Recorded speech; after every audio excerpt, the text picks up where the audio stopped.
My name's Casey Monroe, and I've been labeled a lot of things over the years. Ambitious, distant, intimidating. But that weird cousin from the desert? Yeah, that was a new one.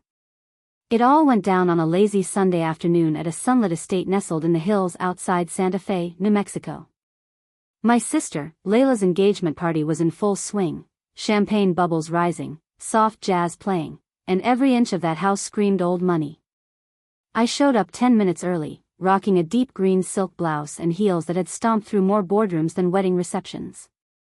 No one came over to say hi. Layla caught sight of me near the appetizer table and gave a tight, almost forced smile. "You actually came," she said like I'd RSVP'd to a root canal. Her fiancé, Jason, strolled up seconds later, casually looping his arm around her waist, then asked, "Is this your cousin? The one from out in Arizona?" Then, loud enough for the crowd to hear, "She's kind of the eccentric artist of the family." I didn't flinch. Just smiled and took a sip of my drink until, "Monroe?" A deeper voice cut through the murmur of clinking glasses. An older man spun slowly from the fireplace, silver hair slicked back, suit sharp as a tack, eyes locking onto me like I was a puzzle piece he hadn't expected. "As in Monroe Enterprises?" And just like that, the mood shifted. "Layla and I didn't grow up like sisters. Sure, we shared a mother and the same roof for some years, but that was about it. She was my stepfather's daughter, raised in a world where everything she touched turned golden. Me? I was the daughter of a man no one ever mentioned, especially not Mom. That I learned young to keep my head down. I wasn't the kid whose photo hung on the mantle or who got front row seats at recitals. Layla had ballet lessons and birthday parties with ponies. I had a bus pass and a chore list taped to the fridge. It wasn't that she was mean, at least, not at first. It was that Mom never really saw me.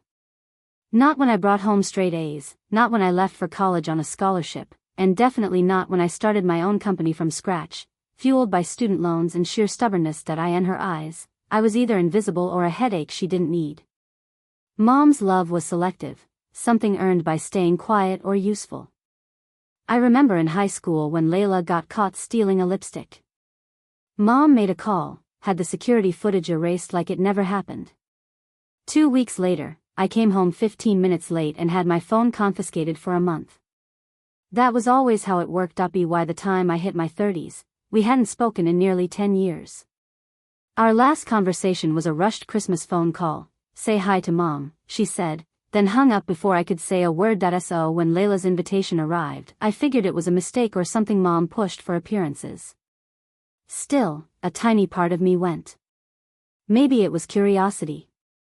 Maybe some stubborn hope that things could be different. But the moment I stepped into that house, felt the cold welcome of a guest who was dragged along, not invited, I knew. Layla hadn't changed. And neither had Mom, who gave me an air kiss at the door and said, "Try not to cause a scene, dear." Cause a scene? For just existing, I watched Layla glide through the room in a soft pink dress, flawless and poised, her diamond ring sparkling with every toast. Jason was the same, tall, confident, the kind of man who knew how to win a room but could turn icy when no one was watching. When he came over, it wasn't to greet me. It was to control the situation. "We told everyone you're Layla's cousin," he whispered, voice low and clipped. "It's simpler." "Less explaining," I said, raising an eyebrow. "Simpler for who exactly?" His smile tightened just enough to be unsettling. "For the family," he said. There it was, the same old message, loud and clear. "Stay in your lane, keep small, don't take up more room than you were allowed." Like I'd been given permission to exist. I almost laughed. Almost. Then, cutting through the hum of polite chatter, came the sharp voice of Mr. Edward Fairchild, the groom's father. He asked about my last name, and that one word, Monroe, stopped him dead in his tracks. For the first time in years, someone looked at me not with pity or dismissiveness, but with something else. Fear. You'd think after Edward Fairchild spoke, someone else would jump in, ask who I was, offer a drink, maybe even apologize for labeling me the weird cousin. But no. The room did what rooms like that always do, it acted like nothing happened. The conversation restarted. Layla laughed a little louder. Jason pulled her aside to introduce her to some cousin from Denver. And me? I stood there with my untouched glass of champagne, invisible again, only Edward kept watching me, eyes sharp and calculating.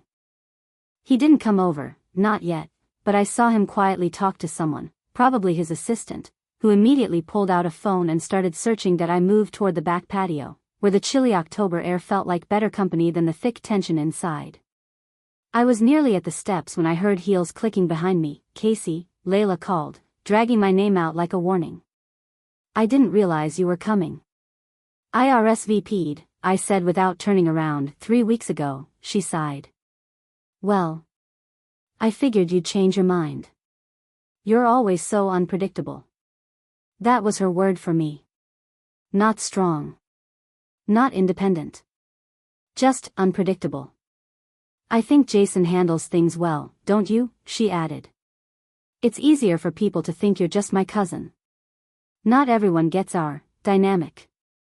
"You mean the part where you act like I don't exist?" I said, finally turning to face her. She stiffened. "Must you be dramatic?" "No," I said, "but I have to be honest." She looked away, twisting the hem of her dress.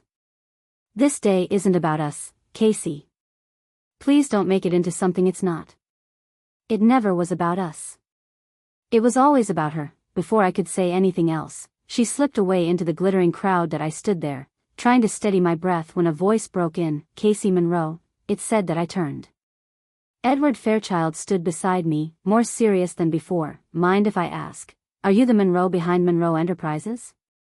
I didn't flinch. "Yes, I'm the founder and managing partner."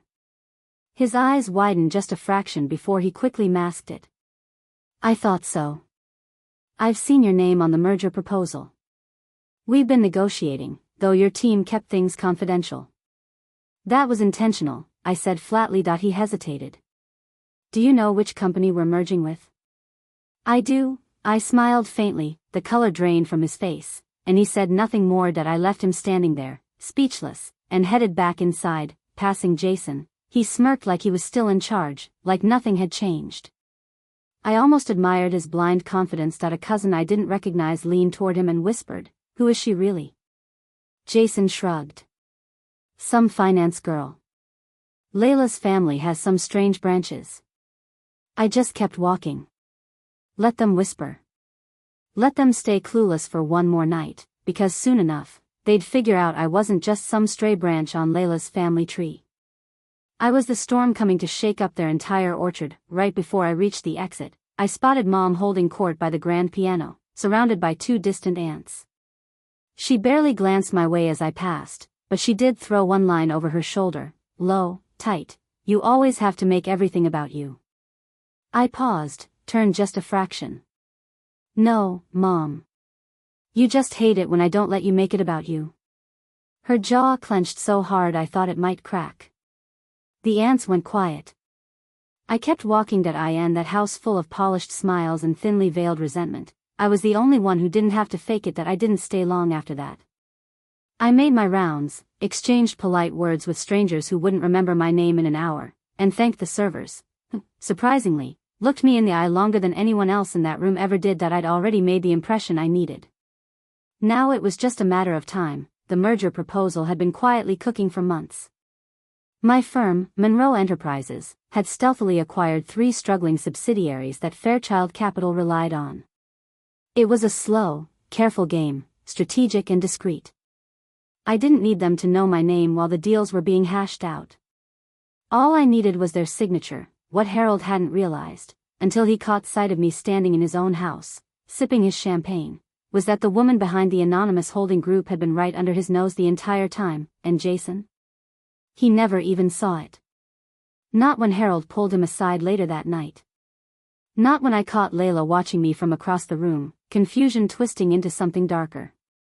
Not even when Harold abruptly canceled the rest of the speeches and disappeared into his study, phone calls already waiting. The next morning, my associate texted me. Harold's team wanted to fast-track the deal, but they insisted on meeting in person. I replied with 2 words, "Next week."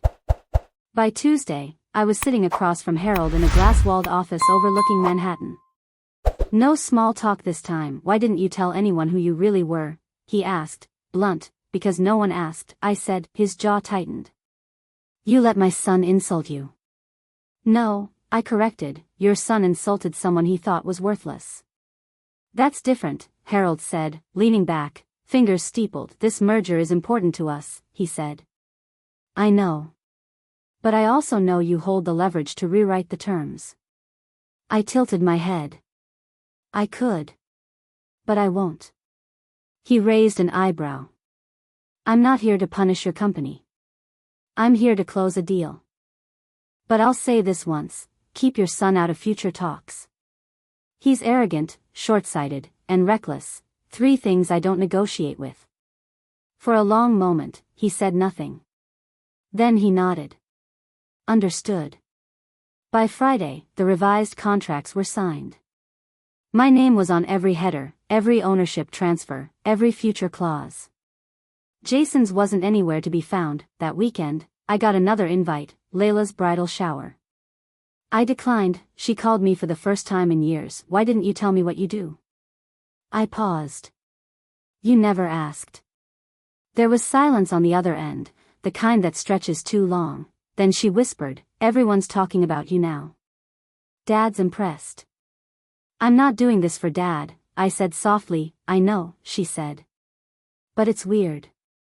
I feel like I never really knew you. I didn't answer. I hung up gently. The truth was, she never tried.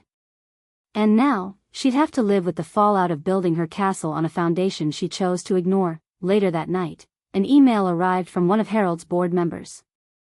The subject line read, discreet respect. The message was simple, you earned that room's attention without raising your voice. You have my respect. It probably shouldn't have mattered, but quietly, it did. Not because I was craving their approval, no, but because I'd once convinced myself I'd never earn it. That I poured a drink, nothing fancy, just dark rum on the rocks, and settled by the window in my apartment. I watched the city lights blink back at me like they understood this wasn't the loud revenge I'd dreamed of as a kid lying awake in that cold bedroom down the hall from Layla. Maybe this was better. No public drama. No shouted vindication. Just power, silence, and the luxury of not needing their applause. The next week, a handwritten letter arrived. Yes, a real letter, cream envelope sealed in gold wax. It was from Layla. Her handwriting hadn't changed since high school, soft curves, hearts over every I. She wrote that she hoped I'd reconsider coming to the wedding. That Jason had apologized, said he didn't mean to be cruel, just nervous. That Mom regretted how things looked. And that maybe, just maybe, we could start fresh. That I didn't reply. Not because I was angry. Because I was finally done performing for people who only showed up when they wanted something. Instead, I made a call. Harold's assistant answered on the first ring. That I told her to transfer ownership of the 3 subsidiaries acquired through the merger, not to Fairchild Capital, but to a nonprofit educational trust under my name. That I'd planned to quietly liquidate those companies, but now I saw more value in legacy than leverage. She hesitated. That's a generous move, Ms. Monroe. No, I said. It's strategic. I'd rather build something lasting than keep feeding men who can't see past a woman in heels. She laughed softly, then caught herself. I'll get the paperwork moving. On the day of the wedding, photos came through from a cousin I barely knew. Layla looked stunning, as always. Jason grinned wide in every shot. But behind those smiles, I saw the strain, like they were forcing happiness to cover something no one else noticed but me. Apparently, Harold had stepped down from the board the day before the merger closed on my terms. Monroe Enterprises now owned 51% of their regional division. That morning, I went for a long walk through Central Park. Scarf tucked into my coat, latte in hand, no assistants, no calls, just fresh air and quiet. That a little kid dashed past chasing a balloon. His mom laughed behind him. I smiled, not at them, but at something else, that weight inside me. The one that lifts when you stop begging people to see you and start seeing yourself instead. That I settled on a bench as the wind picked up, pulled out my phone, and played the voicemail Layla left the night before. Her voice was softer than I remembered. Noah, I guess I just want to say I'm sorry. Not just for that party, for everything. For not seeing you. For letting Mom's voice drown out yours. I wish I'd been different. She paused. I don't expect anything. I just wanted you to know. I deleted the message, not out of bitterness, but peace. Some stories don't need a reply. They need closure, but I'd be lying if I said I didn't replay her words later that night, sitting alone in the dark. Barefoot in my living room, jazz humming low in the background, I thought about all the years I'd wanted Layla to really see me, not just the shell she'd painted, not the cautionary tale of the sister who left and went cold, but the woman who'd built something from scratch, who climbed without a ladder, who survived, but when she finally looked, it was too late. Mom, for her part, sent no letter, no apology. Just a carefully crafted email days after the wedding. Hope you're well. It was a lovely event. We missed you. I didn't respond to that either. Instead, I forwarded it to my attorney to finalize the trust documents. I added a clause that one of the buildings I transferred would become a vocational center for young women from low-income families. Not just scholarships, real, hands-on skill training, financial literacy, career prep. A launch pad. Because if my family couldn't recognize the woman I'd become, maybe someone else could benefit from what I'd built alone, and I gave the center a name that made me smirk. The Odd Cousin Foundation. When the press release dropped, Layla's friends shared it all over social media, tagging her relentlessly. Isn't this your cousin's company? Wow, she's doing amazing work. What an inspiring story, you must be proud. She blocked most of the messages, and that was the thing. No matter how much she tried to rewrite the story, the truth was out there that I wasn't the weird cousin anymore. I was the woman who rewrote the ending, not with noise, not with bitterness, but with sharp precision. That I didn't burn bridges. I bought the river, rerouted the current, and built something better on the other side. A month later, a holiday card came from Harold Fairchild. Formal, tasteful, thick ivory paper.